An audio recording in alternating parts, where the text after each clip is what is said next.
Good afternoon, everyone.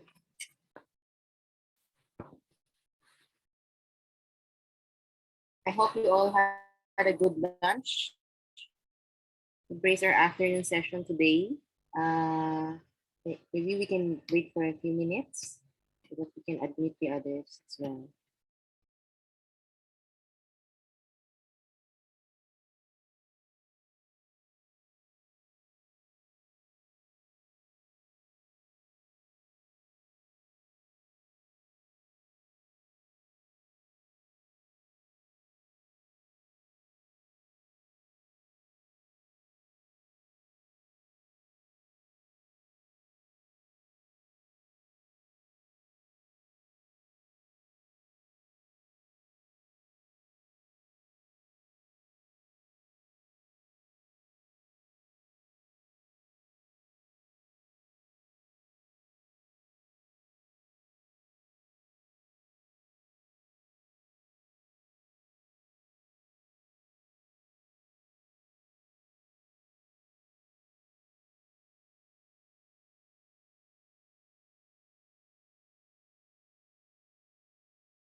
Okay, again, good afternoon, everyone.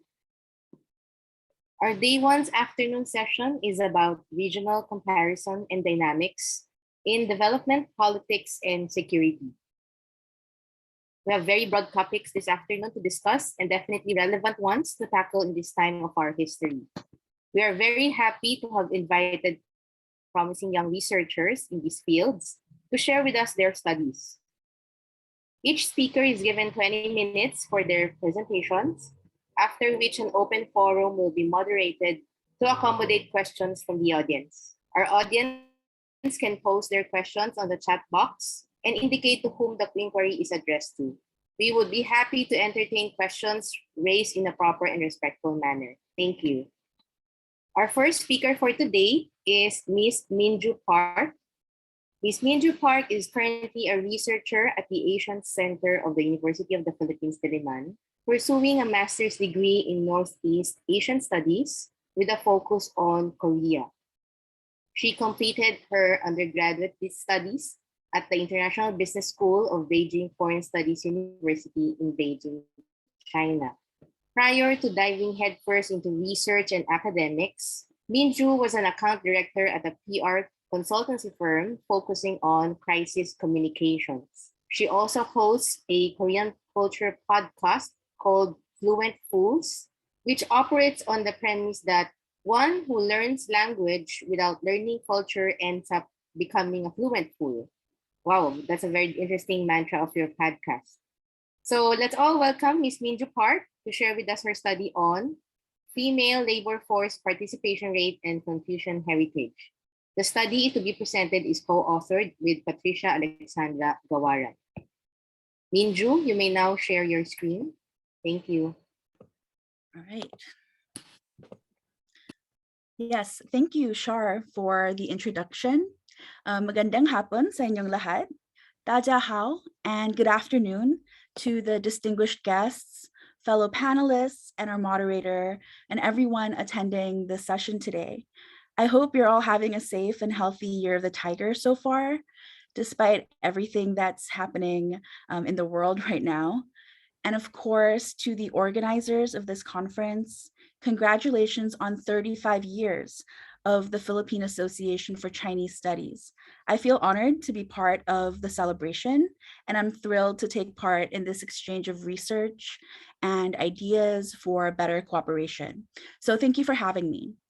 Today, I will be discussing female labor force participation in societies with Confucian heritage. And I'll be exploring how these societies, historically within the Sino or Confucian sphere of influence, have forged their own unique paths, especially in relation to gender roles and women in the workforce. As Shar mentioned, Patricia Gawaran is a co-author on this project.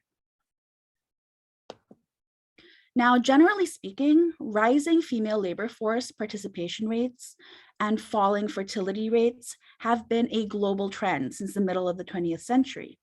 And according to the literature, some of the reasons behind this can be attributed to higher levels of educational attainment by women, more acceptance and acknowledgement of working women, growing interest in non-domestic roles, and job growth in industries that are attractive to women.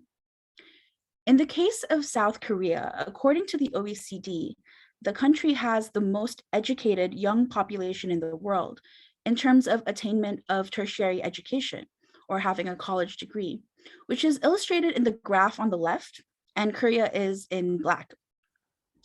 And of course, it's no secret that the levels of fertility in Korea are well below the replacement level. So on the whole, while it is on the low side compared to other East Asian countries, the total labor force participation rate of the Korean women is still higher than the world average. However, the participation rate of Korean women in the workforce falls sharply in the age group of 35 to 44. The graph on the right shows that in the OECD, they are the fourth lowest for that age group. The areas shaded in red also show that Japan experiences a similar phenomenon, albeit a little less dramatically. When graphed by age group, South Korea's female labor force participation rate, so the thick black line on this graph, exhibits an M-shaped curve. That is, despite boasting the most educated young population in the OECD and better prospects in the job market, many Korean women leave the workforce in what should be crucial points in their careers, at a time that also coincides with their peak childbearing and rearing years. Scholars who have commented on this M-shaped curve attribute the shape to Confucian heritage, citing that here women are expected to give up their employment when they get married or give birth. And in a way, resignation is the honorable thing to do. That's kind of the context in which this is talked about in these cultures. The participation rate in the workforce represents the ratio of the population who are either employed or looking for work, and is an estimation of the country's active workforce. This indicator is important because this rate can reflect or hint at countries' economic growth, levels of educational attainment, fertility rates, access to childcare, and what we will be focusing on today, social norms, especially in relation to gender. The gender gap in the labor force participation rate, which is the difference between the male and the female rates, is said to reveal the social norms regarding gender in the area being studied. And for East Asian cultures, especially ones historically in the Sinosphere of influence, the main ideology that governs gender roles are based upon Confucian traditions. So the next slide brings us to the research objectives of this paper. If the M-shaped curve is attributed to Confucian values, do other countries and cultures in the Confucian heritage exhibit the same unique phenomenon? Meaning, are women leaving the workforce in significant numbers during their prime childbearing years? And if they don't have an M curve, what other factors contribute to the differences in female labor force participation rate, especially in the age group that I've specified? To answer this question, we used OECD and ILO datasets to analyze the labor force participation rates in Korea, Japan, China, Taiwan, and Vietnam to examine whether this phenomenon also exists in other cultures with Confucian heritage. But before we get to that analysis, we should discuss the Confucian family model and its emphasis on gender roles, where women are the nurturers and caregivers, and men are the providers and breadwinners, often even if the women are employed. So this is a 20-minute talk, so I will try to be brief and focus on the main elements. In Confucianism, the family serves as the fundamental unit of society, and each member of the family unit has a role to play, whether it's the father, husband, mother, wife, son, or daughter. A big part of the family education is to, from an early age, learn their role and place in that family and society and behave accordingly. Even when it comes to filial piety, it's not just deference to one's parents. It's not a one-way street. In this belief system, even parents have obligations towards their children as well. And a lot of it comes in the form of support. Here, women are expected to become a wife and mother and assume household duties and support the needs of her husband and family. But men, they too are not exempt from these traditional roles. They are expected to work outside of the house, find a suitable wife, get married, have children, and be capable enough to provide for their family and also to gain social recognition for their achievements. And if the current state of feminist or anti-feminist discourse in Korea and hot topics in the South Korean presidential elections happening in a few days, actually, if they're any indication, it's a lot of pressure on men too. It's not easy on them either. I'm reminded of a Korean proverb, 귀에 걸면 귀걸이, 코에 걸면 코걸이, which means if you put it on your ear, it's an earring. If you put it on your nose, it's a nose ring. And what that means is what the person or object is, what their form is, what their personalities are, aspirations, what they want to be, that's not important. What actually matters is the role or purpose that they fulfill. And each family member's identity is defined by the function they carry out relative to the context of their interpersonal relationships. The individual aspirations or even utilitarian solutions are shadowed by one's obligations to the family unit, and everyone is taught to practice self-control. And that's because family harmony is achieved when everyone plays their role correctly. And when there is family harmony, there is order and social harmony in society, which is really the goal of this system. And so contributing to the family in this very defined way is akin to contributing to the country. And we can extend how that connects to ideas of nationalism. But anyways, in the Confucian worldview, it's not just a bunch of individuals that together make a country. No, the most basic element is the family. And many families together make a nation. Even the word for country, nation, or state in Chinese, 国家 or 국가 in Korean, is composed of the words 国 or 국, which means country, nation, state, and jia or ka, which means family, household, and home. And if either man or woman are not successful or faithfully committed to fulfilling these roles, well, there is a lot of shame involved. And this individual and interpersonal sense of shame is really important in Confucian ethics and morality.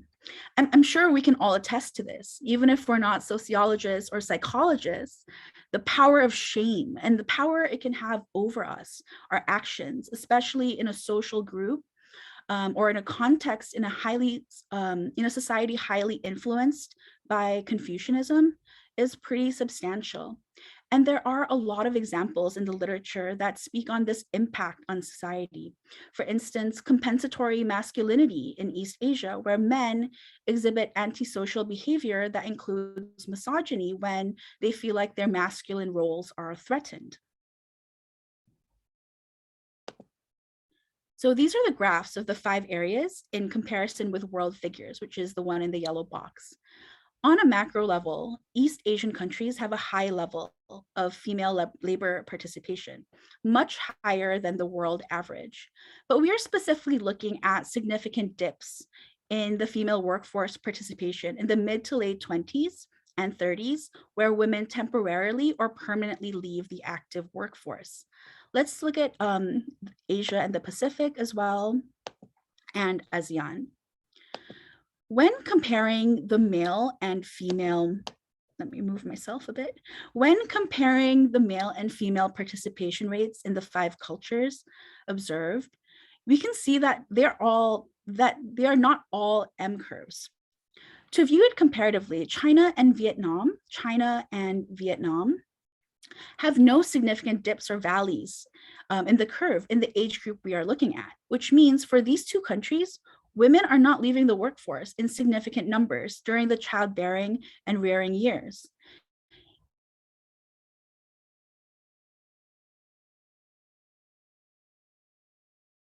Valleys, but we can still see that there's a dip in the 20s and 30s age group where women leave the workforce and return. Taiwan's female participation rate also shows a slight M-shaped curve, but the valley is in a later age group. The curve exhibits more of an upside down V shape, which indicates that when Taiwanese women leave the workforce, they are less likely to re-enter the workforce. And in South Korea's curve, the M shape is very apparent.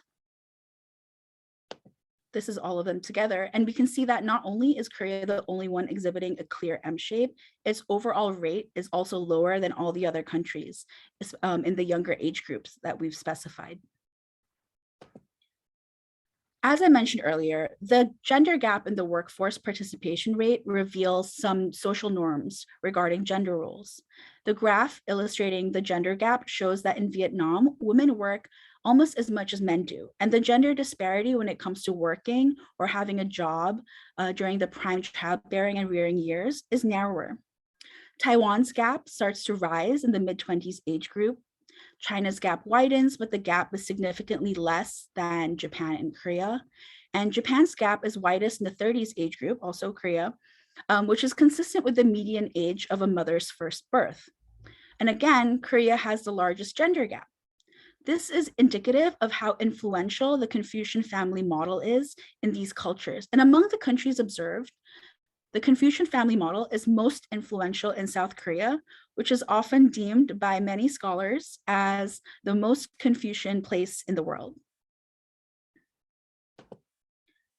So there is no doubt that Confucianism significantly influenced the cultures of China, Japan, Korea, Taiwan, and Vietnam.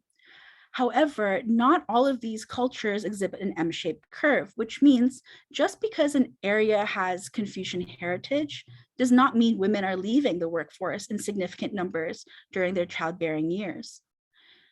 But in discussing female labor force participation rates in relation to Confucian heritage, there are several factors we need to consider. First, we need to consider the regional diversity of Confucianism within East Asia. Just like, for instance, Filipino Catholicism is practiced differently than that of, say, the Irish Catholics, there are levels of variation in how Confucian traditions have manifested in each culture, in both a theoretical sense and in a practical sense. We also need to consider the historical, social, economic factors that contribute to the high or low acceptance of Confucian traditions in each area that is being studied in this paper. All of the countries that were once part of the Sinosphere of influence have now adopted more quote unquote modern or Western socio-political ideologies.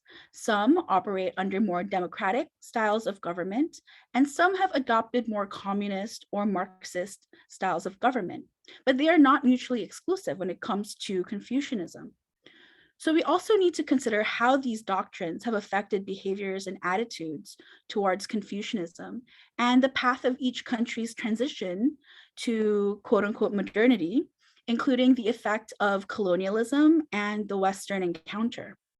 For instance, several scholars have written about the compatibility of communism on gender equality.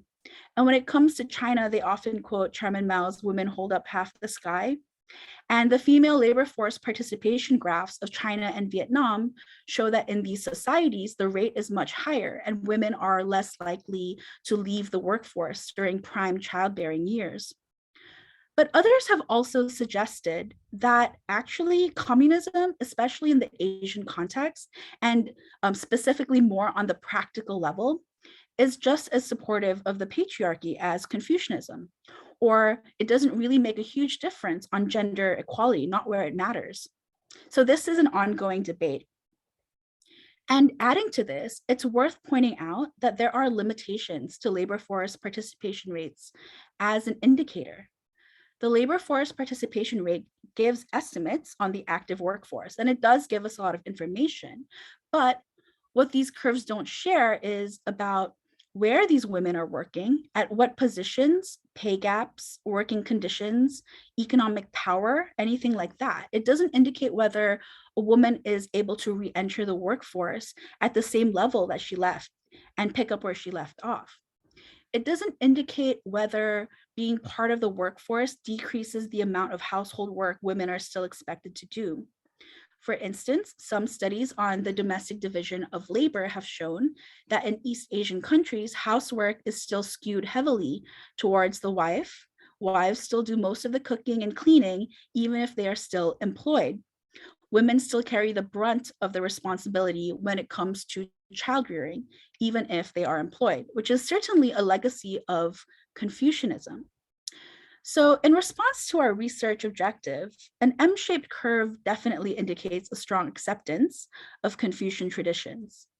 But the opposite is not necessarily true. Not having an M-shaped curve does not denote the absence of Confucian values. But this data can be used to indicate how strongly these traditions affect the gender roles vis-a-vis the female workforce during childbearing years. Further, there is a tendency for societies with a higher acceptance of Confucian traditions to have a wider gender gap in the labor force participation rate. And this should be considered just as much as the shape and the rate of the female participation curve. Thank you. So that's the end of my presentation. Thank you so much. I'd also like to acknowledge Professor Tina Clemente for her encouragement and guidance throughout this process. And once again, congratulations to PACS on 35 years.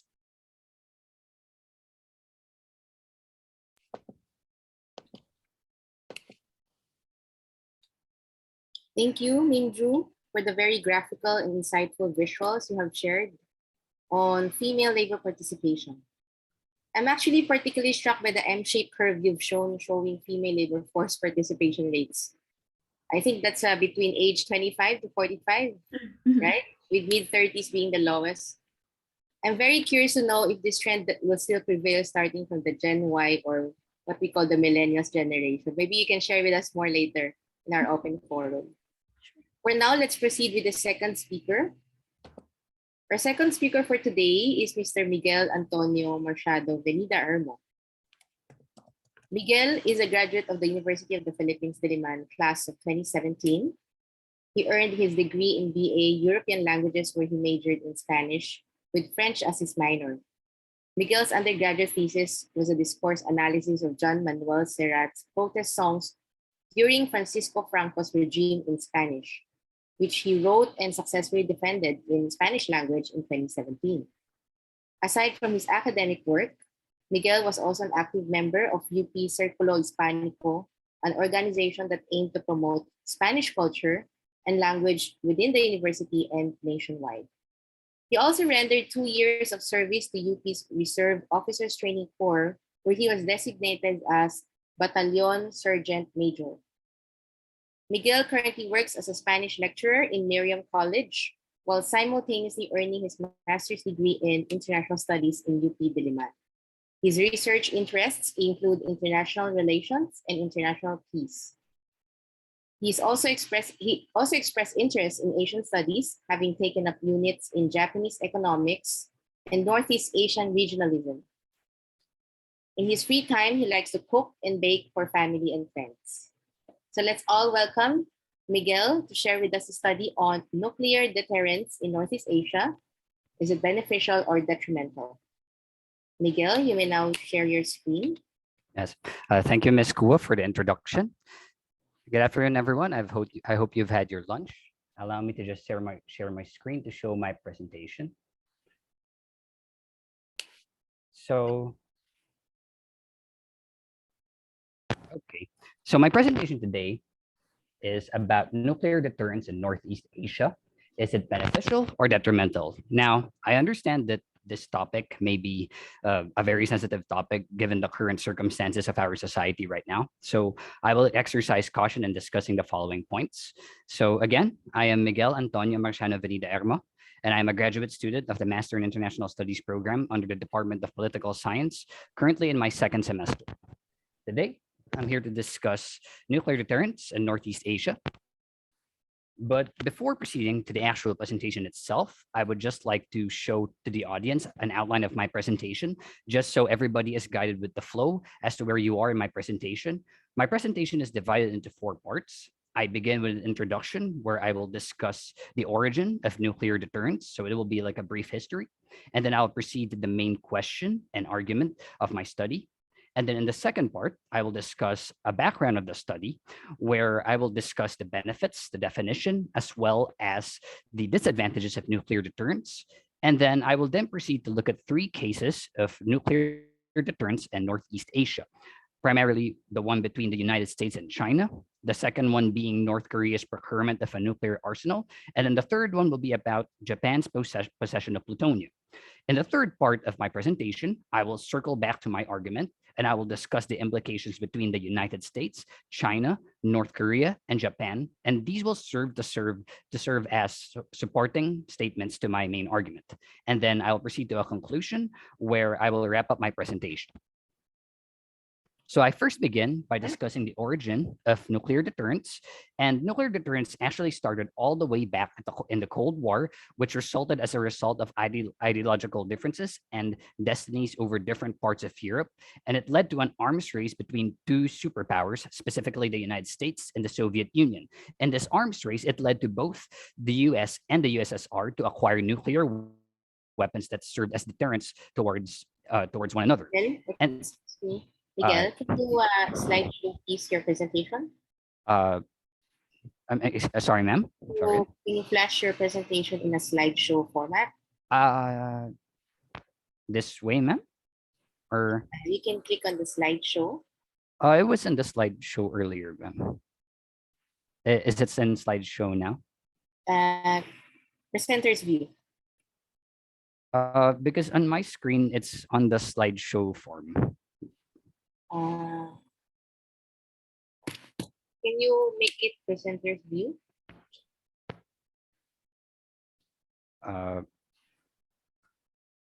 what should I click, ma'am? Sorry for Can the you person. click on, can you try clicking on F5 in your keyboard?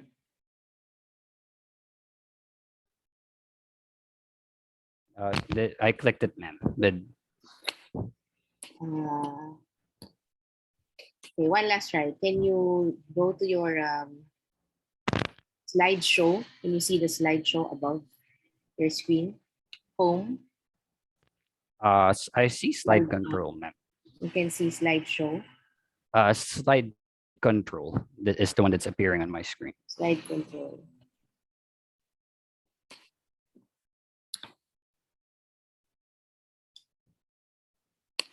You have to click on the presenter's view. It's okay. It's okay. You can proceed. So, No worries.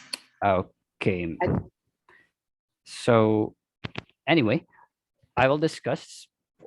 I'll start from this point. I will discuss the origin of nuclear deterrence. So nuclear deterrence, as I've just mentioned earlier, I'll just recap.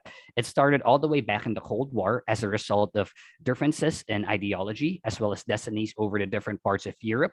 And this led to an arms race between two superpowers, specifically the United States and the Soviet Union.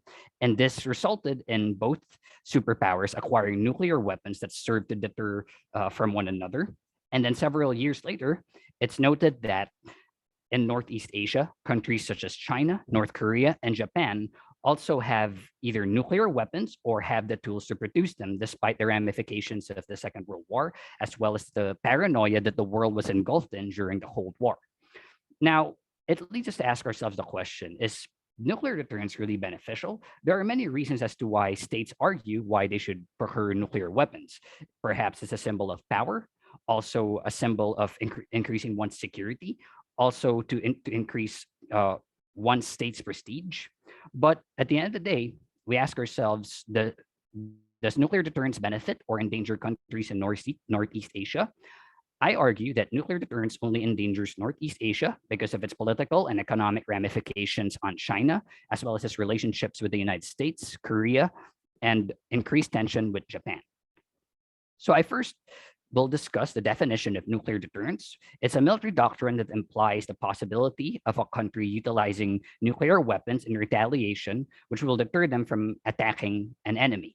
So in other words, a country will think twice about engaging another country in war because they have knowledge that the other country has nuclear weapons, which are capable of doing substantial and significant damage towards their own country. So nuclear deterrence, furthermore, has a dual nature: the employment of nuclear weapons as a political instrument or a foreign policy tool, and its pragmatic purpose as a means of warfare, considering that nuclear weapons are capable of shortening a conflict instead of the long projected time that's estimated. So let's proceed to, when does warfare possibly escalate to nuclear levels? One is primarily when there's a conventional attack that serves as a prelude to a nuclear strike that aims to soften up an adversary. And then the second one is when an enemy seeks to eliminate their nuclear arsenal through conventional counterforce consisting of attacks below the nuclear threshold that might succeed. I will now proceed to discussing the benefits and disadvantages of nuclear deterrence. So we have three benefits to discuss regarding the possession of nuclear weapons. One is the protection against threats or assaults with the nuclear arsenal. The second is the protection on the battlefield involving the use of conventional weapons. And the third is enhanced diplomatic clout or diplomatic influence, because having state-of-the-art weaponry, having nuclear weapons is a symbol of power, is a symbol of prestige, is a symbol of good security for one country. Whereas we also have to look at the disadvantages. We also have to weigh on the disadvantages of nuclear deterrence, because it comes to the issues of morality and miscalculation. Morality in the sense that when you're using nuclear weapons, when a state is using nuclear weapons, one must accept the dark consequence that its ramifications are very drastic. It involves the loss of thousands, millions, and possibly billions of lives. And it involves collateral damage, also the deaths of non-state actors, for example. And then miscalculation, this one is that a nuclear missile's damage, the projected damage of a nuclear weapon may not will likely always exceed the calculations that were initially planned out. Now, there have already been two policies regarding the prohibition of nuclear weapons, specifically NPT, the Nuclear Non-Proliferation Treaty, which was established in 1968. But however, it should be noted that the N5 countries, specifically the United States, the United Kingdom, China, Russia, and France, were actually exceptions to this rule, and thus they were still allowed to handle and produce nuclear weapons, even if they weren't really going to use it. And then fast forward several years later, in 2017, another treaty was established, and that was the Nuclear Weapons Prohibition Treaty. But Japan refused to sign this particular treaty. So now I look at the three cases of nuclear deterrence between the US and China, North Korea and its procurement of nuclear weapons, and then implications for Japan. But first, I will begin with nuclear deterrence between the United States and China. So the likeliest possibility, if there ever was that possibility, or if it ever comes to that level that the US might engage in a conflict with China, it would be in a contingency over Taiwan because of its nuclear capabilities. Because Taiwan is actually capable of making nuclear weapons. And from 1964 to 1988, they actually proposed two nuclear programs, which were turned down. But since 1998, Taiwan chose not to build nuclear weapons and chose to remain neutral when it comes to their stance of nuclear weapons. And then the other point that I want to make is that the US wants to take caution because there's always that possibility of misinterpretation in its conventional operations that might eventually be misinterpreted and be escalated into a form of warfare. Of course, there was already an incident in Northeast Asia, which is why the United States wanted to take caution. And this was specifically what happened in India and Pakistan, specifically the brass tacks incident that happened in 1986 up until 1987, when the Indian military conducted military operations, which was originally meant to serve as like military drills, but the Pakistani army misinterpreted it and viewed it as a counterattack. Hence, it became an international incident because of the conflict. So I now proceed with North Korea's procurement of a nuclear arsenal, wherein North Korea's interest in acquiring nuclear weapons certainly caused a nuclear deterrence issue because it really raised a lot of concerns for China and to a certain extent the United States as well. And I apologize if I'm unable to pronounce this Korean term correctly. Byungjin Noseon, the acquisition of nuclear weapons on North Korea's part is actually founded on this particular two-track policy, which was implemented by Kim Jong-un. And it had two purposes. One was to help North Korea become a nuclear power, and then the other was to further develop the economy. And the reason why China is actually, I will explain later why China is very concerned with the acquisition of nuclear weapons from their economic partner. So I now proceed to the last case where Japan's possession of plutonium is involved because Japan has had the capacity to produce nuclear weapons ever since the 1980s. However, ever since around 1958, Japan has already maintained its right that they wanted to have the capability to produce nuclear weapons if the time or the situation calls it to be. And it was actually President Sato Eisaku who actually proposed and posited the three non-nuclear principles as well as the four pillars of nuclear policy. Because despite Japan maintaining their right to produce nuclear weapons, they still wanted to, in some ways, mitigate their use of nuclear armaments. So President Sato proposed the three non-nuclear principles and the four pillars of nuclear policy. However, these would later be debunked because it was revealed that President Sato himself was actually very pro-nuclear. And thus, he actually allowed the transit and the acquisition of nuclear weapons shortly after one of China's successful missile tests in 1964. And in addition, there are about 9 tons of plutonium that are stored up in various sites throughout the country, and another 35 tons stored in the United Kingdom and France. And then the last point that I want to raise is that China and Japan have mutual concerns regarding their security because of their uneasy past. So now I circle back to my argument about why I argue that nuclear deterrence only endangers Northeast Asian countries because of its political and economic ramifications towards China and its relationships with the United States, North Korea, and might exacerbate the tensions with Japan. So I'll first discuss the economic effects because it could actually disrupt the steady economic interdependence between the United States and China, because ever since the 1970s, the value increased in terms of their market value. It increased from about $1 billion to $120 billion before actually doubling up to $240 billion in 2004. And then furthermore, exports to the United States were totaled to about $450 billion in 2013, and about 20% of these were US imports, 20% of these were Chinese imports, and about 5% of these were contributed to the GDP, or gross domestic product. And then, not to mention that if in the worst case scenario that there is a conflict that will emerge, is that the escalating trade tensions that occurred in 2019 that saw the US impose about $250 billion on Chinese imports through tariffs. Excuse me, Miguel. Yes. Sorry to interrupt you. Is it okay if you stop share and then you share again? I think your slides are not moving. Oh, okay. Very sorry, ma'am. Can you stop share? And, okay.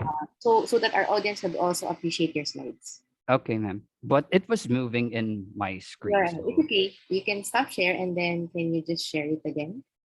okay. Because we stopped at, I think, slide 3. Okay, I think this is, okay.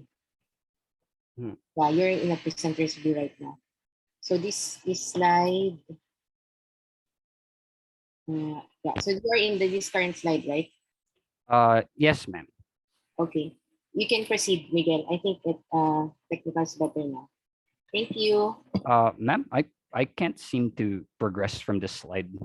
You can't seem to progress from the slide. Okay. Do you have a PDF copy of your PowerPoint? As of the moment, not yet, ma'am. I'll try to stop sharing and reshare again. Yes, could you try? Okay. Apologies for the technical difficulties.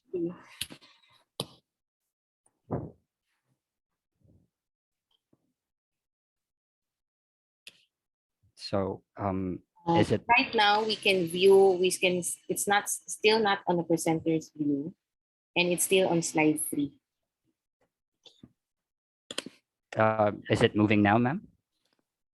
No, it's not. If you have now it's on slide 4. Can you slide show it again? Yeah, now it's moving the slides, but it's not on the presenter's view. Okay. This one, ma'am. Is it? Is it on a presenter's view in your screen? It's on the slideshow mode in my screen, ma'am. Okay.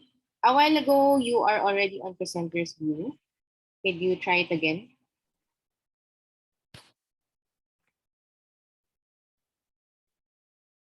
Okay. So one last try. Then if hindi talaga, we can proceed. You can stop share and then you can share. You can stop share and then you present muna, presenter's view muna before you share the screen. Okay, ma'am. So this one, I just shared my screen again. Can you move the slides? And this current one. You are on slide 5. Am I correct? Yes, ma'am. I'm on slide 5. I'll try to enter slideshow from this one. Okay, great. Is it moving now? I think this is correct. So you can proceed now. Okay, Thank so you. ma'am, where do I take off? Do I start or? You can continue from where you left off. Slide 4, I think, right? Is it? This one, this slide. Yes, ma'am, this one. Yeah, okay. So, okay, apologies everyone for the technical difficulties. I'll continue my presentation. So, the political effects is that if in case a conflict does arise, it could lead to some maritime disputes in the East China Sea because the US exercises its defense treaty with Japan in that particular area. So now I proceed to what are the implications for North Korea and China And of course, there are also political effects as well as economic effects, because in terms of political effects, it's actually a security issue, because Chinese analysts have actually argued that North Korea's possession of nuclear weapons actually undermines Chinese security, because they believe that one nuclear missile, they posited that one nuclear missile from North Korea may actually may be enough when they're testing that nuclear missile. It may lead to a miscalculation incident that I discussed in the earlier parts of the slide, the disadvantages of nuclear deterrence, if you're able to backtrack on that. Basically, one miscalculation from a nuclear missile from North Korea is actually enough to eviscerate millions of the Beijing population, including a large fraction of its core leadership. So there's a very serious security issue there, and as well as a disruption of their bilateral economic relationship with China, because North Korea is heavily reliant on China when it comes to their economy, given that 70% of international trade is actually allotted to North Korea. 90% of its oil is allotted there as well as 45% of its consumer goods and 40% of its international aid budget. And if the bilateral relationship is disrupted, it could possibly lead to the regime collapse of North Korea, because their economy will subsequently collapse. So now I proceed to the implications for Japan and China. And there are two effects as well, political and economic effects, because it might exacerbate the tension between China and Japan, given that they have an easy past and an uneasy history. And should a nuclear war escalate between the US and China, Japan would take the side of the United States because of their extended deterrence agreement. And the economic effects would also lead to the disruption and possible other economic ramifications towards China's economy. So I now proceed to concluding my study, and I will just wrap all the points up. Nuclear deterrence will only endanger Northeast Asia and render the following effects. So I'll recap what happens between the United States and China. It could lead to a possible disruption of their economic interdependence and certain maritime disputes. And when it comes to North Korea and China, there is a sense of compromised security, because if a missile test from North Korea goes wrong and miscalculations will happen, then that could tragically affect the Beijing population, as well as a fraction of its core leadership, which could subsequently lead to the end of the bilateral partnership, as well as the possible collapse of North Korea's regime. And then the last point is between Japan and China is that the tension between the two may be exacerbated, because should a conflict arise between the United States and China, there's a possibility that it's highly likely that Japan will side with the US because of their commitments, as well as their extended deterrence agreement. And engaging in war will inevitably as well disrupt China's economy. So I am now finished with my presentation. According to my clock, I'm at the 18-minute mark. I apologize again for the technical difficulties, and I hope you all have a good day. And congratulations, PACS, for 35 years. Thank you very much. I will now stop sharing my screen.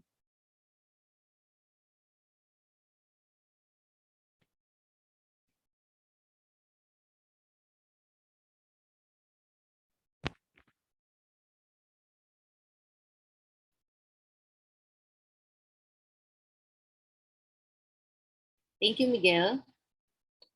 At least we were able to address our technical difficulties early before you end your presentation. So again, thank you for your relevant concepts shared, especially now that the world is very much focused on the recent Russia-Ukraine conflict. I think there's a bit of a relevance there. Russian nuclear forces being ordered on high alert despite Ukraine setbacks has definitely caught the attention of the international community. So perhaps, Miguel, later on you can share more and relate more of these recent current events on the cases of nuclear deterrence in North Asia as you have presented. We will have Miguel stay with us until for open forum later. For now, let's proceed with our third speaker. Our third speaker for today is Mr. Alessandro Vesprini. Mr. Alessandro is a researcher at Center for Geopolitical Studies, geopolitica.info. He holds a master graduate degree in economics and is also a PhD candidate in social, statistical, and economic science at Sapienza University of Rome. His current research on Chinese-US economic and commercial relations, South Korean foreign policy, and economic integration in the Indo-Pacific. So let's all welcome Mr. Alessandro Vesprini.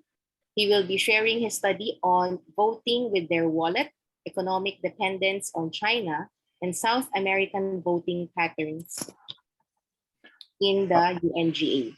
The study to be presented is co-authored with Mr. Lorenzo Termin and Mr. Carlo Catapano. Alessandro, you may now share your screen. Can you see the presentation? Yes, we can. And if I move, can you all see the slides changing? Yes. Perfect. Thank you for your introduction, and I would like to thank PACS 35 for letting us introduce and present our work on the effect of China economic dependence on South American voting preferences in the United Nations General Assembly. And I would like also to thank my colleagues Carlo and Lorenzo for the opportunity they gave to me to present our work to this wonderful audience. And without any further ado, I would like to show you the research question of our work, which is, does Chinese economic influence translate into political leverage? Does economic dependence from China lead to an increased foreign policy by partner, in our case, South American countries?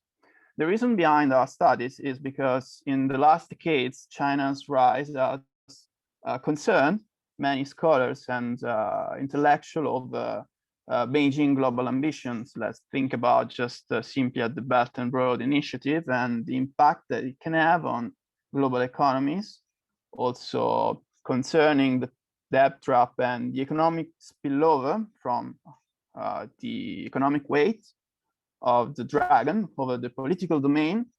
And the reason why we choose that particular region of the world, which is South America, is because since the Monroe Doctrine, South America has been considered like Washington's backyard. So we would like to test whether or not Washington's fading hegemony over the region can be a matter of study, or if Washington still holds a grasp over that region. We base on the literature you can see in the slides, which stem from Hirschman in the 1945, which when he stressed out that the trade leverage of the strongest over the weakest can lead to political influence, to shift in political alignments. And until the work of Farley and Newman, which I personally referred to in many of my works, and the most recent work of Kastner Pearson, which underlines the difference between positive and negative incentives to compliance. South America is important to China global ambitions because, just for example, it represents a new export market. Let's just think at the amount of bilateral commerce between the two, which can be, just to make an example with numbers. Oh, sorry. Let me just, okay. Sorry, I opened the chat in case there was some notification.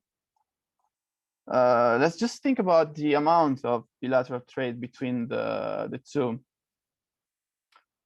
In 2013, the bilateral trade was around $9 billion US, while in 2019, bilateral trade between South America and China amounted at over to $200 billion USA, which is a considerable amount of, it's an increase, considerable increase in just 6 years.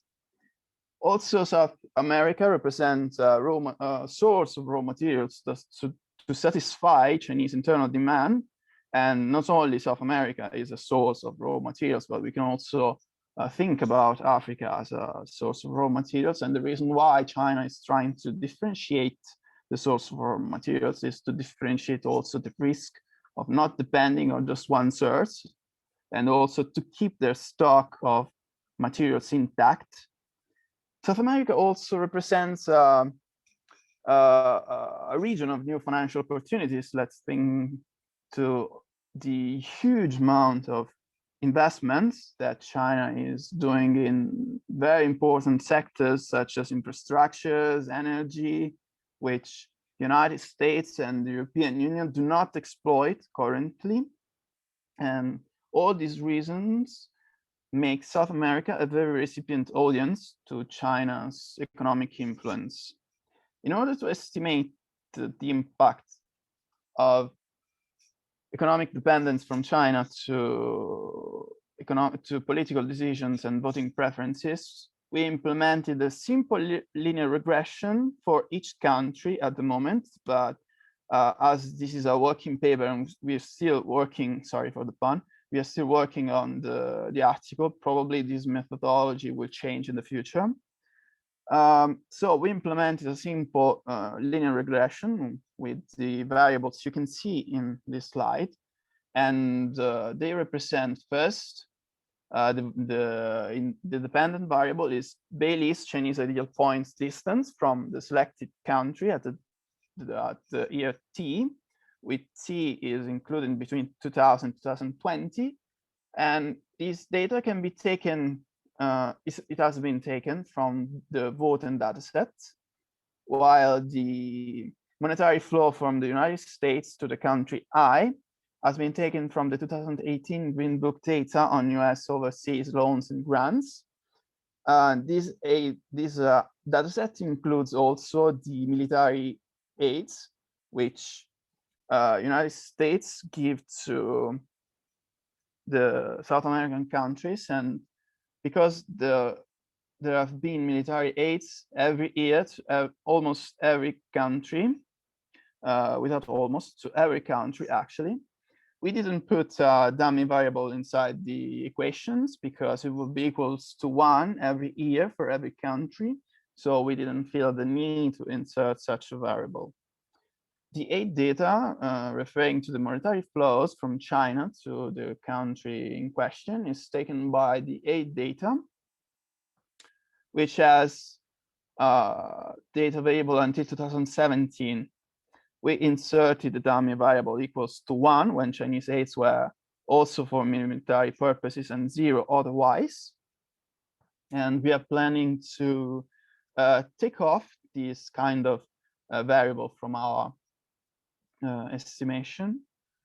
And the trade data, we took it from the Comtrade dataset, but not for Venezuela, because for Venezuela was available only until 2016, if I recall correctly.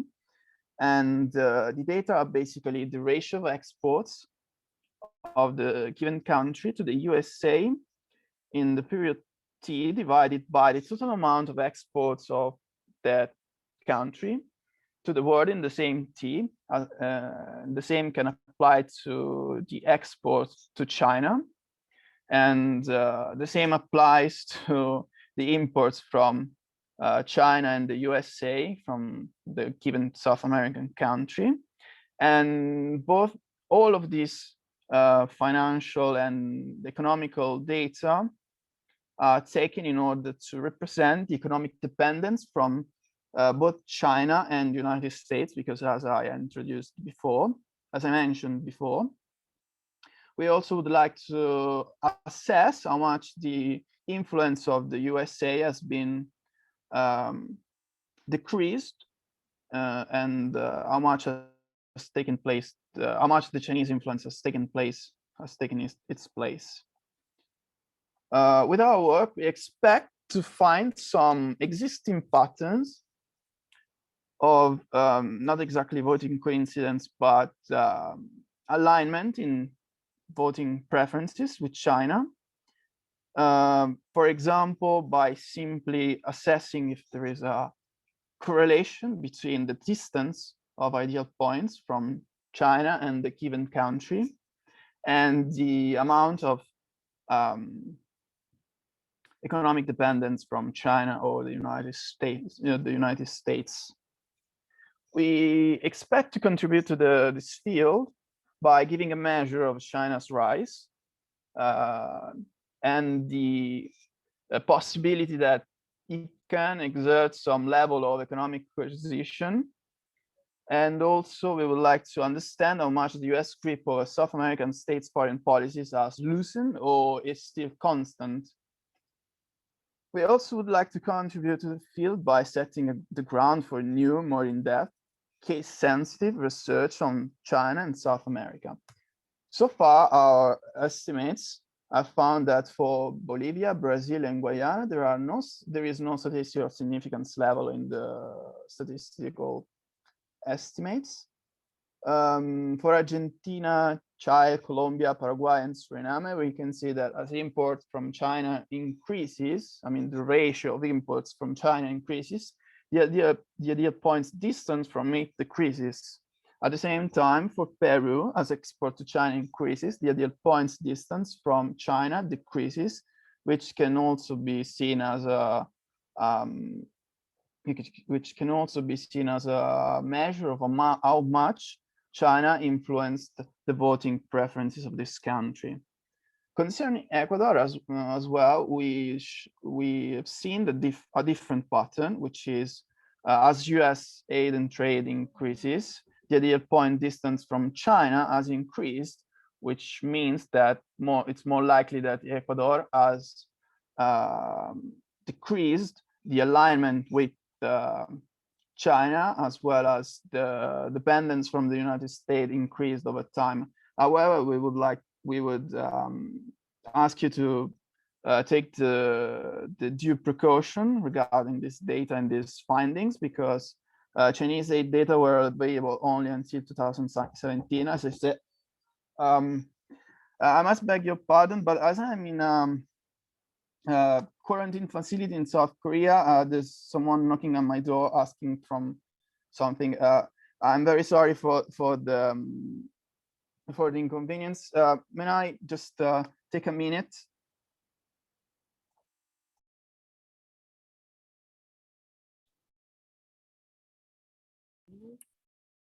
While we're waiting for Alessandro to come back, I would just like to remind everyone that you can post in your questions in the chat box.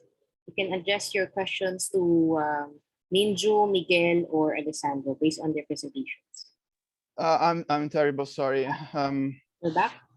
Yeah. It's okay. It was just a routine control for because actually I'm South Korean now, and I don't have a long visa. I have to do the quarantine, and they were just informing me about the rules about the test. And you can proceed, Alessandro. Yeah, sorry for the inconvenience. I'm truly sorry. I couldn't avoid it actually. Okay, so we found the Bolivia, Brazil, and Guyana didn't show no statistical significance level, and for the two groups, or three, according to the division by effects or variables, we can find that there are some small effects of economic dependence from China. And Venezuela actually shows it has been left alone because it shows some weird and bizarre behavior if we compare it to the literature, which sees Venezuela as one of the most important allies of China in the regions. Well, because as imports from China increases, the economic dependence from China increases, the ideal points distance from it increases as well, which is quite weird if we consider both our research, the scope of our research, and also the literature, which says that Venezuela is a close country to China. So the conclusion of our work is that Chinese trade and financial aid had heterogeneous effects on South America voting preferences, the United Nations General Assembly, indicating that just in some cases, a higher level of economic dependence from China corresponded to closer foreign policy alignment. And as I saw, Argentina, Chad, Peru, Guyana, Suriname, and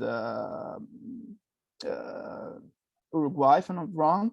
And in others didn't have any effects. And one of the most counterintuitive conclusion is that both Bolivia and Venezuela, which are according to the literature, are the closest countries to China, did not show any statistical significance level correlating our independent and our dependent variables. And while this evidence clearly cannot provide a definite answer on China's capacity to translate its economic power into political influence, it does show that there is the phenomenon has a complex nature, and it is not easy to evaluate the impact of economic dependence from China and its capacity to translate economic dependence into voting alignment and shift from United States influence into Beijing influence. And I thank you for your attention. I'm very sorry about the inconvenience you had to experience before. And I thank you for your attention. Thank you, Alessandro. It is indeed interesting to see the correlation of economic dependence from China and increased foreign policy alignment by partner countries. As we all know, China provides aid to many developing countries in many fields, such as agriculture, infrastructure, construction, telecommunications, and education. These aids may naturally translate to partnerships, as you've shared, either with the government or the private sector. Partnerships could then be channels for many other diplomatic concerns. So again, thank you, Alessandro. We'll be starting our open forum in a while. Let me just check. Ms. Minju, Mr. Miguel, and Mr. Alessandro, you're all here with us, right? Yes, present. Okay. Yes. We have a first question in our chat box. It's addressed to Miguel. It's actually from our PACS president. So Miguel, do you agree that the purpose of nuclear deterrence is to preserve peace, prevent coercion, and deter aggression? Does this view apply to NK that is viewed by Western powers as risking the security of the world because of its nuclear weapons acquisition? Okay, so thank you for your question, sir. So my take on this is that I actually do not agree that the purpose of nuclear deterrence is to preserve peace. I think more so it's like nuclear deterrence more is about the symbolism of power, because to approach it I remember reading like a study. One of the studies that I actually used for this particular research was it was posited by Thomas Mueller. I believe is his name. Thomas Mueller posited that the origin of actually trying to obtain nuclear weapons is founded on anarchism. So it's basically out of power. It's basically the pursuit of power. And from like a classical realist approach, yes, they're pursuing nuclear weapons mainly for a symbol of power, but not necessarily to preserve peace and prevent aggression. And I really think it also shelters that it really falls to the concept of the security dilemma, where states believe that they're actually increasing the security and their own security, but they're decreasing that of others by increasing their own weapons. But preserving peace, not really, because if it does go to war, it's not really gonna result into peace anymore. It's just going to result into thousands, millions, and billions of casualties. And I do not really think this up. And I think this view, however, maybe from the perspective of North Korea, they think, yes, they're able to preserve peace and coercion because maybe their motives are centered around power, but not so much around morality. So I hope I was able to answer your question, sir. Thank you, Miguel. Yes, I'll go back to my question to Minju. I have the question that I posted earlier. Do you think, Minju, that the M-shaped curve you showed us, that trend will still prevail starting the millennials generation? What do you foresee? Thank you for the question. So the interesting thing about the curve is that every year we get a new rate, right? And demographic data is always changing. So for example, with Japan, in 1997, if you looked at its participation curve, it was a very, very straightforward M, like in Korea. And now today you see in my presentation, it's less of, it has less pointy angles and more curves when it comes to the dip. So this, there's always potential for change, and we have to look at all the other social, economic, political, and all these factors, along with, the different ideologies that coexist with Confucianism in these societies. And when we look at these societies, Confucianism is not the only tradition, right? There's also elements of Buddhism. In Korea, there's Korean shamanism, and they they permeate in a very palimpsestic way and appear along with the more Western doctrines. So I think this topic is really interesting because there's always going to be change, and it'll be interesting to see how Confucianism evolves to meet the needs of, the present, especially for these societies. Thank you, Minju. There's another question for you. Can you elaborate on how Confucian values are entrenched and practiced differently in China, Korea, and Japan? There's so many factors to negotiate its practice, and it would be interesting to get your insights about this. How do these differences affect labor force participation of women? Can you elaborate further? That's a really great question. So during my presentation, I talked about Catholicism, right, in the Philippines and in Ireland. Same religion, same name, but the way it's practiced in the Philippines is completely different than it is in, say, Ireland. We don't expect to see Noche Buena happening in Europe. And in the same way, because our experiences, especially in the 20th century, have been so different. So early in the 20th century, for instance, China decided that Confucianism may not be the best way for them to move forward, and they embraced more communist ideas. Whereas in, for instance, Korea, Confucianism was related to, the struggle of maintaining or preserving national identity in times of colonialism. And that really affected, the high acceptance rate for Koreans when it came to, the values and the traditions embedded within Confucianism. One thing to note is, for instance, in Neo-Confucianism, like in the Korean version of it, I am a Korea major, so this is more of my area of expertise. We do more of the, the ancient spirit worshiping our ancestors, which is not necessarily seen in other forms of Confucianism. So that is one point of differentiation. But as Professor Clementis also mentions in her question, there are so many different factors. So we can't give a universalized answer for each country, but to show that, these are the main ideas within Confucianism, and these are how they manifested in the different cultures that it spread to. Thank you, Minju. We have another question for Miguel. Do you think Korea states, or those that are used to economic and political isolation to the global community, poses as a threat to the effectiveness of nuclear deterrence? I think the answer to that, first of all, sir, thank you for your question. To me personally, I think the answer to that is it's actually determinant, because weaker states, pariah states, they can always go through a process called bandwagoning, where they could actually align with powerful states or states that pose a threat to other nations. So I think depending on who they side, they could both pose a threat or not pose a threat, because they could either balance or they could bandwagon.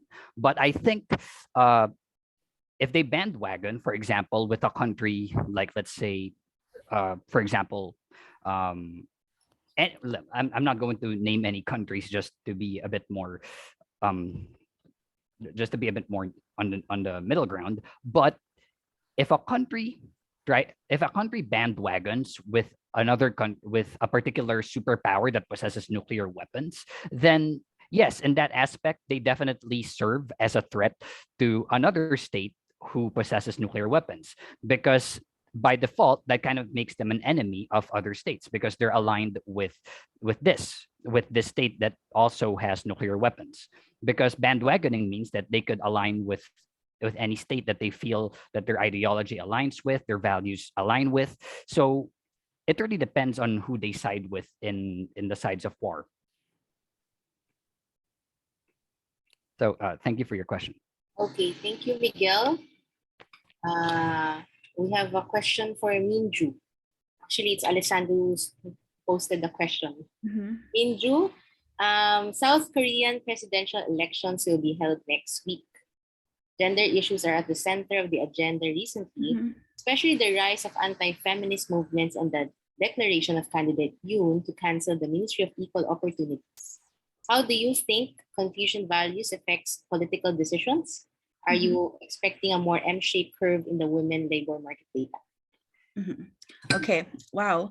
So the question regarding how do I think Confucian values affect political decisions? It's very interesting that you bring that up because I'm actually in Korea right now also. Hello, Alessandro. And this week we are doing the South Korean presidential elections. And this week I received this packet in the mail. It's not showing, but this packet in the mail. And inside of the packet is all of the pamphlets of every presidential candidate running this year. I have about 15 different pamphlets. And inside of it, it has all of the campaign promises of each candidate, and it has their main priorities if they are elected. And we can see that some candidates' budget is very small, and some candidates have full-blown magazines happening here. But no matter what, which candidate is running, in every pamphlet, there is one page that is the same, and that is this chart. And when I talked about, families making up the state in Korea or in Confucian countries. And when you look at the biodata that each candidate is required to give, you can see that when they ask for the net worth, assets, tax, criminal record, military service, any history of delinquency or like default in terms of credit, they also include information for not just the candidate, but also the spouse. So for all the information I just listed out, the candidate, the spouse, any lineal ascendants, so the parents, and any lineal descendants, the children. So politics, even in this election, it is a family affair, right? You're not voting for a candidate, you are voting for the entire family and what they represent.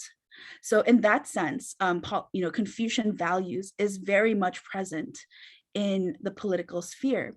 Now, in talking about like the anti-feminist movements and the compensatory masculinity happening here, and in a way, if the word feminism is often here treated like this very dirty word, and like I mentioned in my presentation, like this pressure, this role is also really, really hard on Korean men. Even the idea of military service can be very traumatic for Korean men, and they all feel the pressure, I'm sure.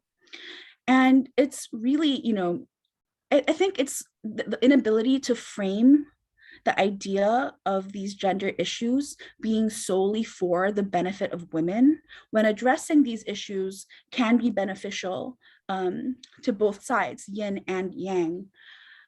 So that's one element. A second element is that women are also voting with their feet. So in the M-shaped curve, a lot of the women who are leaving the workforce is because of they're getting married, they're having children, and they are, you know, indirectly or directly forced to leave. But as you can see with the fertility rate, women are choosing not to have children. Women are choosing to not get married. Women are choosing to delay marriage. So I think the M-shaped curve, the labor force participation rate, is going to be very dynamic. And I'm very interested and excited to see how that will play out in the years to come, because, you know, we have seen historically that there is a lot of potential for change. And it'll be interesting to continue to monitor that and see where it leads. Thank you, Minju. Very interesting question also for Mr. Alessandro. Alessandro, there's a question for you. How do you think South America sees China's hardline position on Taiwan? If push comes to shove, will countries like Africa and Latin America, who are dependent on China's aid support, a full-blown Taiwan-China conflict like what's happening in Ukraine, Russia right now? Alessandro? Yes, well, actually, that is a pretty much difficult question to answer too, because we have seen that, for example, according to the Russia invasion of Ukraine, there have been many, just a few countries giving support to the invasion. And most of them, they weren't under the direct influence of Russia. So I'm not sure that there's gonna be, I believe that the same reaction will happen even in the context of China. I mean, if China decided to unilaterally invade Taiwan, I don't think, even if the economic power has brought many countries closer to Beijing, I don't think that these kind of countries will give full support to China, maybe in a larger extent than the one showed to Russia. But I believe that there's going to be a completely different scenario in that case. I'm not sure if I answered your question. I'm sorry. Thank you, Alessandro. Ma'am Tessie, do you have any follow-up, or is that okay? Okay. There's another question for you, Alessandro. How would you describe the headway that China has been making in regard to its relations with Latin America? Say in the past 5 years, what do you think are major milestones in the China-Latin American relations?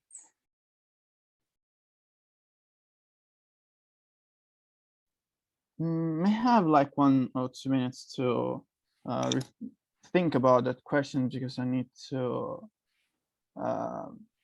okay. So think about that question. Sorry, it has been Okay, a very I'll get back to you on that. There have been several how can I say, the relation between China and Latin America has been quite, how can I say, they haven't been linear. There have been several, for example, China decided to give grants or loans 1 year, and maybe then the year after stop that kind of aids, and then 2 years later they decided to give more aid. So it's not very clear how the trend will continue. Okay, Alessandro. I'll get back to you. Thank you. Questions. Let me pose another question for Miguel.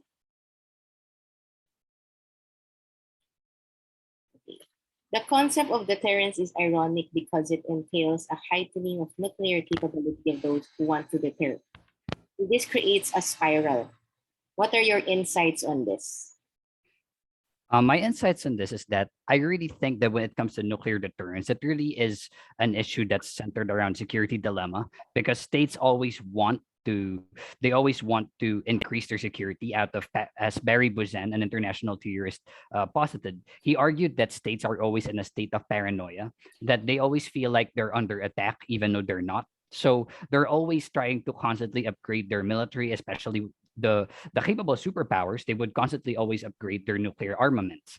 And I think this is also the reason why nuclear weapons and nuclear deterrence in general isn't really like a matter of actually trying to protect society. Above everything else, I really think it's more of a pursuit of power, because even if you try to approach it from, like, for example, a neo-realistic standpoint, there's always that they're always trying to be their society is always centered in anarchy, and states always want to have the best weapons. They always want to have the best security in order to at least project that image to the whole world that we're powerful. We are not meant to be threatened. We are a superpower. So at the end, therefore, I really think that nuclear deterrence isn't really a matter of protecting the people. Rather, I believe it's actually a sense of self-preservation of the state, uh, prestige, perhaps, and above everything else, trying to really amplify one's sense of security. So, Miguel, let me Yes. pose another follow-up question in relation to the previous question. There's an irony in how deterrence is understood because it entails acquiring nuclear weapons. That's ironic. Do you have any thoughts on this? oh, ma'am, The question was said by Ina Clemente. ma'am, I think it's been. It's the same question, sorry. Okay. There's a question for Minju. In your perspective, to what extent does society's subscription to Confucian values influence female labor force participation? And what are other possible mitigating factors that interact with the extent of female labor force participation? Sure. Okay. So talking about the Confucian family model, women are expected to be in the home and men are expected to be outside. So that is a very Confucian value.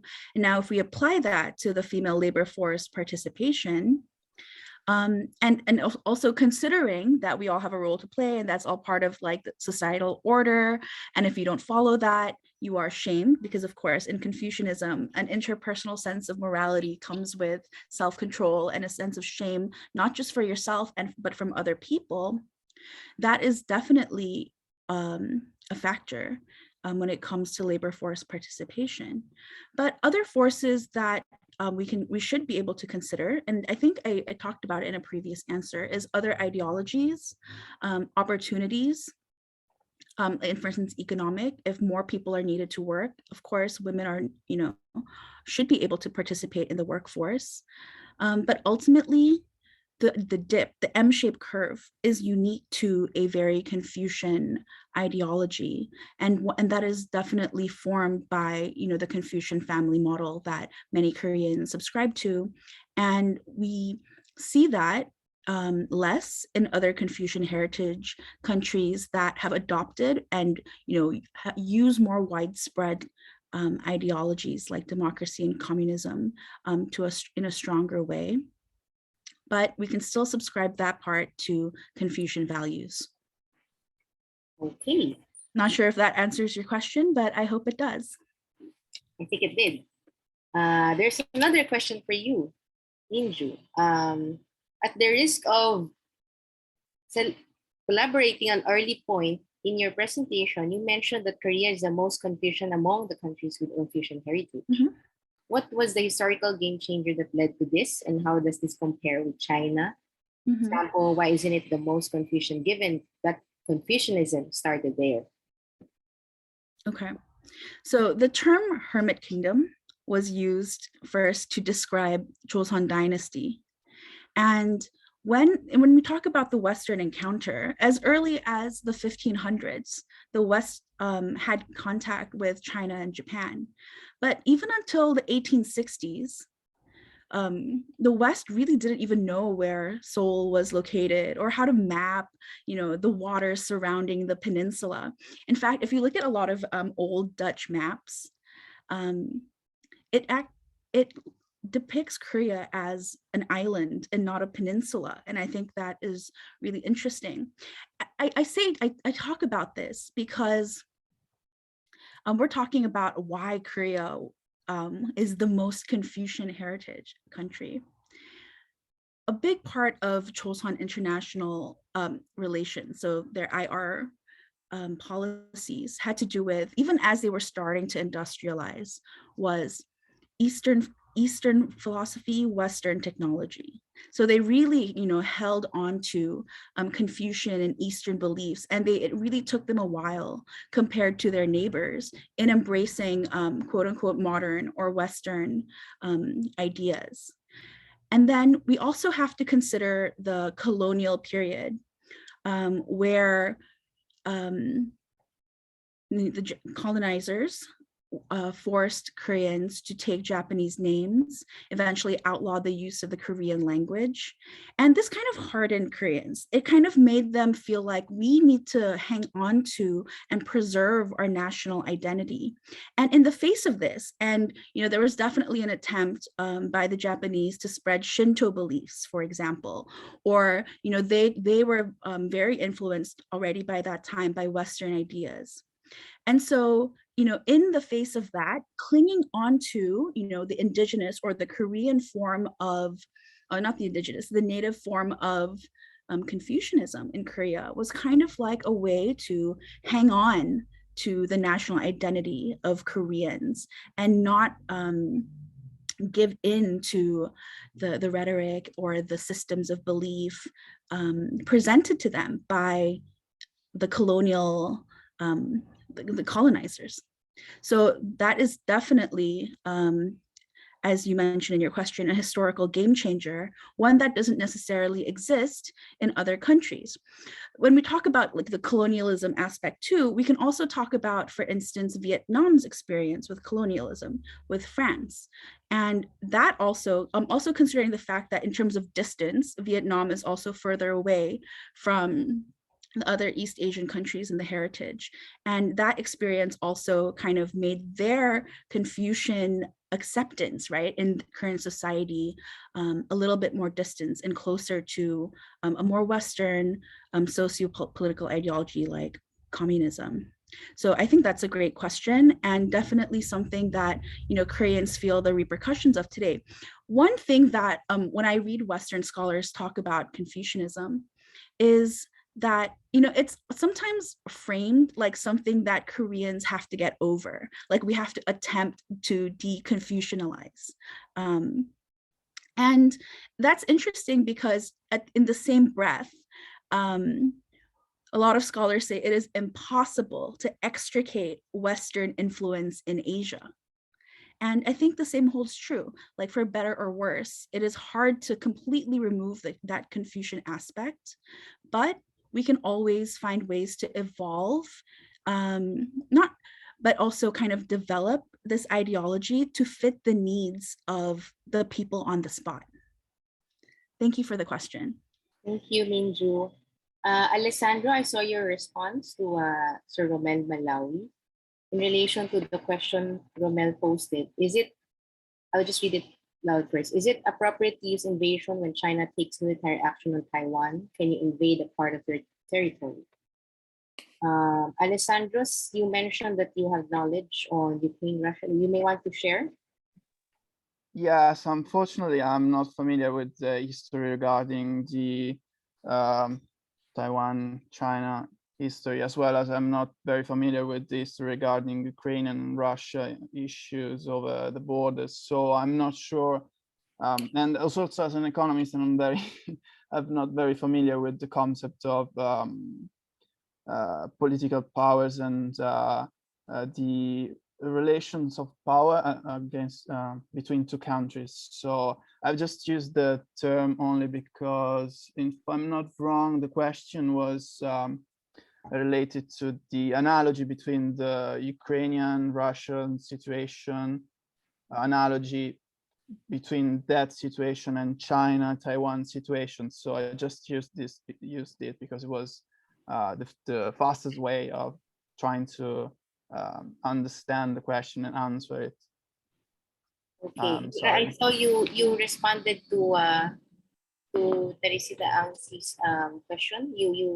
You want to expound on what you shared in the chat box? Yeah, sure. Teresita Angsi asked me about the milestones between South American and China relations, and the problem is that it's very difficult to answer that question, also because South America is not like one single entity. As you know, there are as one may know, there are several regional entities which are often related to different political and economic way of seeing the society, and also because China often uses different strategy and invests in different sectors according to what are its goals regarding South America. In fact, after the 2009 crisis and until 2016, if I'm not wrong, if I recall correctly, China has started a currency swap between the Bank of China and the Bank of Argentina. And it has been done only for that country, and it's difficult to say whether China will put something like that, will start something like that with other countries. For sure, we did something like that with Russia, like between 2015 and 2018, if I'm not wrong. So it's something it uses to do. Also because after 2018, the yuan has become one of the reserve currencies that states can use as reserve. So it's quite difficult to predict which will be the next milestones of China and South America relations. Also because the recent elections in different South American countries I have witnessed different change in political power. So it's it's very difficult to answer that question. I'm very sorry. It's okay. Okay, there's another question for Minju. How do you think Confucian values is adapting to the expansion of gender roles and gender identification, such as the case for the LGBTQ? Yeah, this is a huge societal issue that I think many Koreans are still grappling with. Last year, there was a case where a person in the military went and got a gender affirming surgery without the consent of the military, and tried to go back, and they were discharged. And soon after that, they they committed suicide and left the world, right? So this is common enough for it to be something we really need to take seriously. And honestly, I don't have the answers to this, because this is something, we as a society are still thinking about, how we can meet other, these forms of gender roles and gender identification, especially when it comes to the LGBTQ community, that are still facing a lot of backlash. We can compare even recently, in the early stages of the pandemic, the way news media handled outbreak when it happened inside of a church versus when it happened in a gay bar, right? And that is a way we can compare. And it was very unfortunate, and I don't have the answers to this. It is something that we all are grappling with and trying to find ways to kind of to see where it goes. And it requires us to have a lot of empathy, a lot of kindness, and showing that maybe the universalized way of having all these roles is not always the best for everyone involved. But thank you for the question. It's something that I think about a lot as well. Okay, thank you, Minju. Let me ask the audience if there are other questions. So far, we have answered all questions posted in the chat box. Okay. If we don't have any further questions, I would like our speakers to give a very short,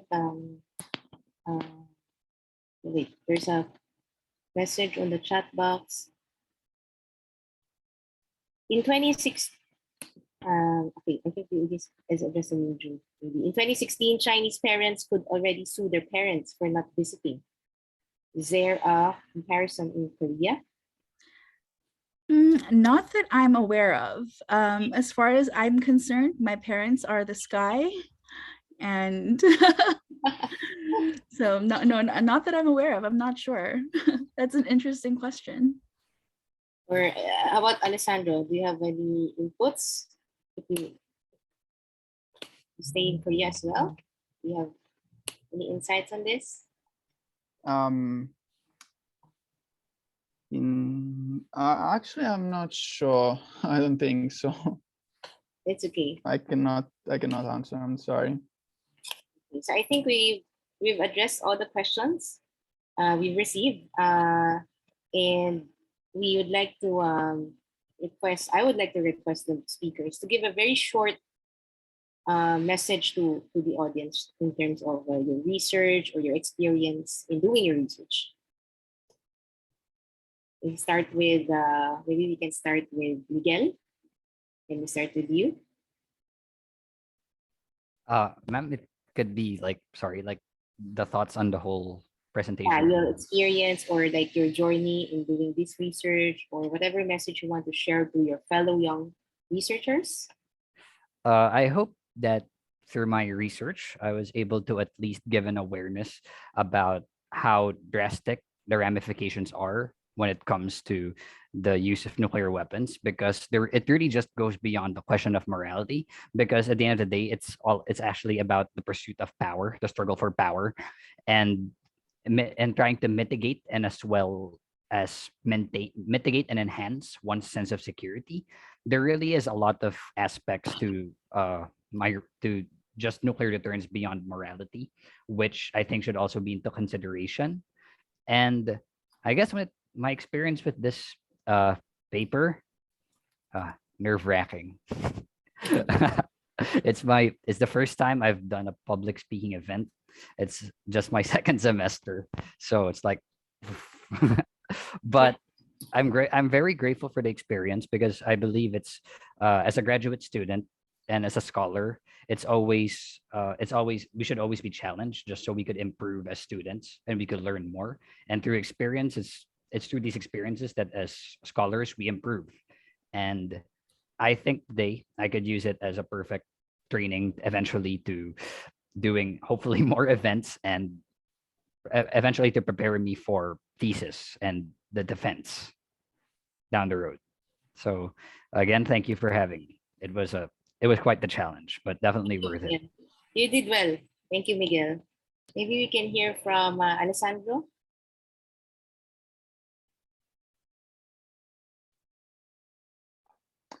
Yeah, actually, it's always interesting participating in this kind of event, because it allows one to prove one's work, and if someone has make a good work or not, it clearly shows from the way he presents the work.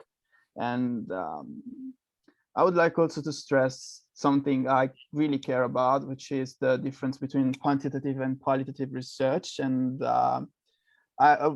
as you have seen from my slides, we were trying to put lots of quantitative research inside, which was something I took care personally.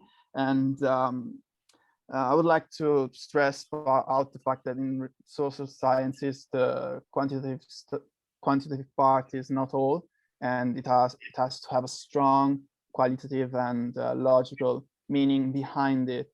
As an economist, I cannot stress enough, and many others economists stress also this part, that quantitative research is not a universal answer to our questions. And that's something I would like to share with you from my experience as applied economist. Thank you for your patience and your listening. Thank you, Alessandro. And then let's hear from Minju. I'm very interested in your podcast. Oh, thank you. Well, thank you, Shar, and everyone here at PACS for inviting me to speak here. It was a really great experience, especially learning from Alessandro and Miguel and getting all these questions from the audience as well. So as a Korean, people often ask me, why are you taking Korea studies? It is the history of area studies is basically for others learning more about this area. But for me, as a member of the Korean diaspora, so I've lived a lot of my life in China and in the Philippines. Definitely research is me search, and finding the ties that bind the past to the present and seeing how everything that we are experiencing now, like all the cultural, political, historical, economic, social, are tied to things that have built up layers upon layers of culture and history and all of that, and it's kind of tracing it back and seeing how that all of these were transmitted is very interesting and is my main field of research.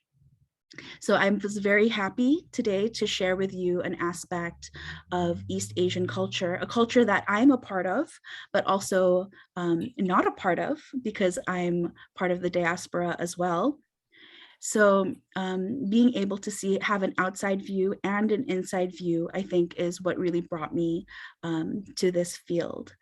Thank you for allowing me to share that with you. And again, congratulations to PACS. I'm very excited for the transition of the journal to a peer-reviewed journal.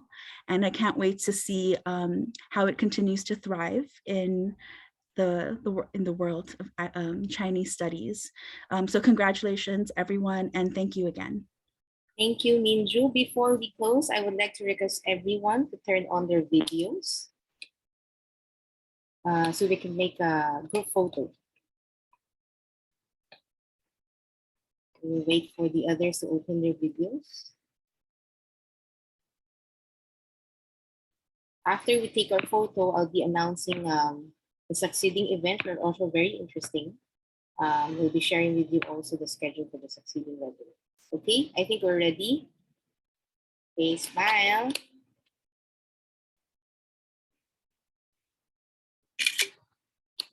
Page 2.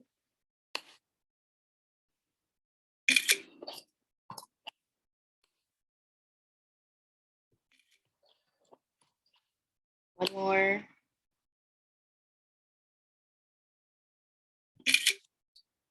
Okay.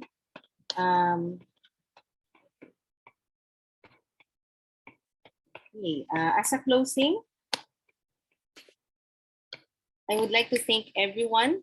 Please allow me on behalf of PACS to thank all the participants in today's morning and afternoon sessions.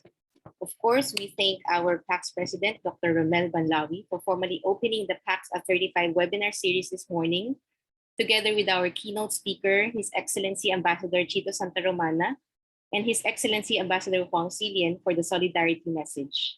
I also thank PACS board advisors, honorary fellows, and fellow board directors, Ambassador Chito Santa Romana, Dr. Ellen Palanca, Ms. Teresita Angsi, Mr. Jimmy Flor Cruz, Dr. Wilfrido Villacorta, Dr. Teresa Carino, Dr. Tina Clemente, Dr. Tan Chochong Charles de Guzman, Mr. Erwin Dizon, Ms. Ivy Ganadillo, Mr. Paulo Villar, and Mr. Lucio Pito. We thank our speakers for this morning and afternoon panels, Mr. Jelly Galang, Ms. Katrina K. Principe, Mr. Joseph Ching Velasco, of course, Ms. Minju Park, Mr. Miguel Hermo, Mr. Alessandro Vesprini.